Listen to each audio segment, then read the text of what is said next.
Jēkabpils Tautas namā notika sākotnējā sabiedriskās apspriešanas sanāksme, kurā vērtēja, kā vidi ietekmēs jaunā tilta pār Daugavu un pievadceļu būvniecība. Cienījamie jēkabpilieši, Latvijas Republikas satiksmes ministrijā šīs te akciju sabiedrības Latvijas valsts ceļu personā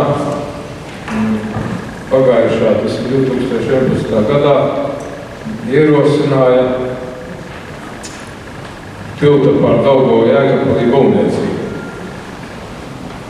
Šajā sakarā Daugavpils reģionālā vides pārvaldē tika pieprasīti tehniskie noteikumi šā objekta būvniecībai. Un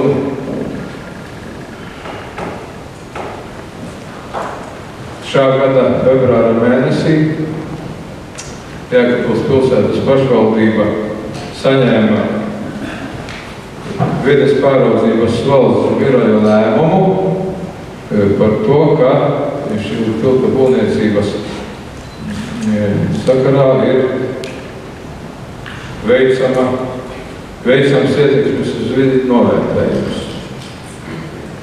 Un šī novērtējuma viena no sastāvdaļām var būt, kā šeit ir tieši minēts, sākotnējā sabiedriskā apspriešanas sanāksmē. Šis te vides pāraudzības valsts birojs gan šīs sanāksmes organizēšanu nepieprasīja savā lēmumā, bet Jēkabpils pilsētas pašvaldība izskatot šo te jautājumu un saprotot jautājumu nozīmīgumu un varbūt, kā saka, jūtīgumu Jēkabpils pilsētas iedzīvotāju skatījumā, nolēma, ka šāda te sanāksme ir jārīko. Tāpēc arī šī sanāksme tika šodien sasaukta. Un tālāk šīs sanāksmes vadību nodotu projektēta pārstāvju Felsberga kungam.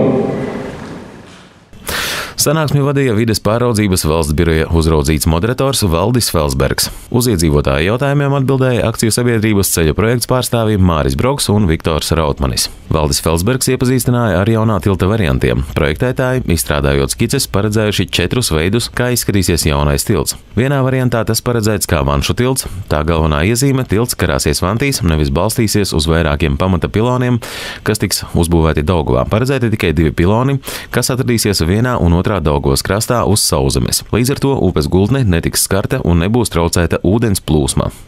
Otrs variants paredz, ka jaunbūvējamais tilts būs līdzīgs slavenajam dienvidu tiltam un tam paredzēti 3 balsti - 2 upes krastos un 1 upes vidū. Šāda konstrukcija skar upes gultni un var radīt zināmas problēmas palu laikā. Trešais tilta variants paredz, ka tas vizuāli atgādinās dzelzceļa tiltu ar metāla konstrukcijām arkām virs tilta. Šis tilts tiktu būvēts ar 2 balstiem, jeb 2 piloniem ūdenī. Un visbeidzot, 4. variants paredz, ka tas tiks veidots tradicionāli. Līdzīgs jau esošajam tiltam pār Daugavu, tā pamatā būs 3 balsti. Pagaidām nav zināms, kuru no variantiem izvēlēsies satiksmes ministrija. Vispirms tiks izvērtēts, cik izmaksā katra varianta tilta būve, un tad pieņems lēmumu. Projektētāju ieteikums izvēlēties vanšu tiltu, kas arī guvis vislielāko atsaucību jēkabpiliešu vidū. Jaunais Daugavas tilts Jēkabpilī atradīsies Bebru ielas galā, ar tilta pieeju pieslēgumu Neretas ielai, krustojumā ar Brīvības ielu zonā, kreisajā krastā un Rīgas ielai un Daugavpils ielai labajā krastā. Tilta pār Daugavu un piebraucamo ceļu būvniecība un ceļu rekonstrukcija Jēkabpilī un Kūku pagastā skars vairākus privātīpašumus, kas tiks atsevināti tilta būvniecības vajadzībām. Pasākuma apmeklētāji izteica priekšlikumu veidot tiltam piebraucamos ceļus ārpus pilsētas dzīvojamās zonas, novirzot tos uz rūpniecisko zonu aiz pilsētas katlumājas. Tad nenāktos nojaukt vairākas garāžas. Vislielāko neapmierinātību par jaunā tilta būvi izteica Bebru ielas mikrorajona iemītnieks Leons Fonabergs, kurš detalizēti izpētīja visu dokumentāciju saistībā ar tilta būvi. Viņš pārstāvēja grupu cilvēku, kas protestē pret jauna tilta būvi Bebru mikrorajonā. Leons Fonabergs norādīja, ka būtiski atšķiras skaitļi par transporta plūsmu, kāda paredzama uz tilta.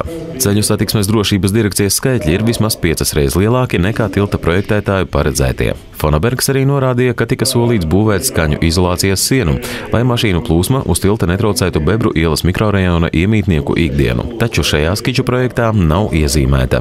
Daļa pasākuma izskanējošo iebildumu attiecās uz jautājumu, kādēļ tiltu nolemts būvēt tieši Bebru mikrorajonā. Tātad mums šajā apspriešanā piedāvātos risinājumus prezentē projektētāji, tiltu projektētāji, ceļu projektētāji, kuriem ir savs darba uzdevums un savu kompetences ietver. Pašreizējie lūk šeit zinotāji, projektētāji nav kompetenti jums atbildēt par to, vai tilts šajā vietā ir vajadzīgs vai nav vajadzīgs, jo visas procedūras izietas un tilts šajā vietā un tieši šajā vietā ir apstiprināts un iestrādāts teritorijas plānumā. Projektētāji tur nevar tagad neko mainīt. Projektētāji uzdevums ir šajā vietā piedāvāt dažādus tehniskos risinājumus, no kuriem izvēlēties labāko. Jūsu viedoklis ir, ka aplis nav labs tehniskais risinājums. Aicinu jūs līdz 5. aprīlim izteikt savus priekšlikumus par to, ko vajadzētu mainīt piedāvātajos projektu risinājumus, kā vajag citādi. Vai jūs domājat, ka tur vajag iestakādi, vai jūs domājat, ka tur vajag tuneli, vai vienkārši apli lielāku diametru?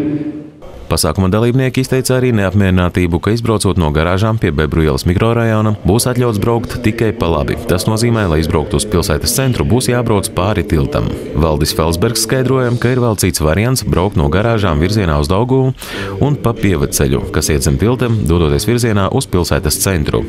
Kāda daudzbērnu māmiņam, kura dzīvo daudz dzīvokļu mājām, līdzās Bebru ielai, kur paredzēts veidot uzbrauktuvi uz tilta, vēlējās noskaidrot, vai pirms tilta būvniecības tiks veikta arī māju tehniskā novērtēšana. Daudzas no daudz dzīvokļu mājām ir saplaisājušas un sākoties remontdarbiem, plaisas var kļūt vēl lielākas. Sieviete vēlējās noskaidrot, kas maksās par mājas remontu. Pasākuma vadītājs uz šo jautājumu precīzu atbildi nesniedza. Autovadītāji ierosināja neveidot tradicionālās gājēju pārējas Bebru ielā, jo tas apgrūtinās transporta plūsmu uz tiltu, bet gan būvēt 2 līmeņu gājēju pārējas. Jaunā tilta būvniecību atbalstīja Sijā Jēkabpils autobusu parks direktors Mārtiņš Rupmejs, norādot, ka jaunais tilts nodrošinās efektīvāku transporta plūsmu pilsētām un dos iespēju veidot jaunus maršrutus. Ar sagatavoto informāciju par paredzēto tilta būvniecību var iepazīties Jēkabpils domē, kā arī pašvaldībai piederošajās telpās Draudzības alejā 26.